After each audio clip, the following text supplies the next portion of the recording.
People tend to think of Sydney as a big city, but in comparison to some of the larger cities around the world, there's still a lot of development still to come.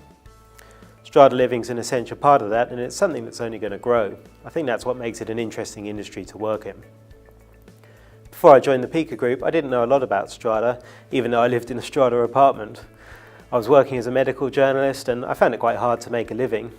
Even the largest media organisations these days are cutting back on staff, and as I've got a young family, I found it increasingly difficult to work in an industry where the margins are being narrowed. I started to look for a career that offered better stability and support for the long term, and I think Strata really provides me with that, so I'm quite glad that I made the switch. There are definitely some similarities between my previous career and Strata management.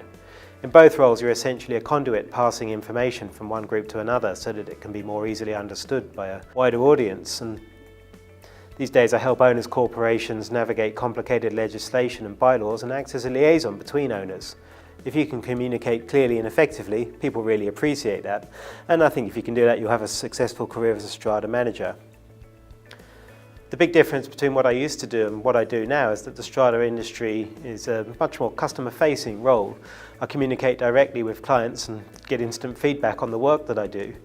You don't really get that when you sit behind your computer screen as a rider every day. I love working directly with Strata committees and building relationships, and it really feels good to know that I'm helping people out. The Strata industry is undergoing massive growth and development at the moment. I've worked for the PICA Group for 2 years now, and even in that short time I've seen some substantial change. Anyone driving around Sydney, or anywhere in Australia for that matter, will notice a large number of apartment buildings are going up right now. Sydney's rushing ahead of some of the other capitals in this respect, and by 2020 half of the city's population is expected to live or work in a Strata complex. The type of management new developments require, as well as the type of people who live in them, is quite different to the smaller blocks that have been prevalent in the past. People today are asking for a more professional style of management, and really that's what I'm hoping to provide.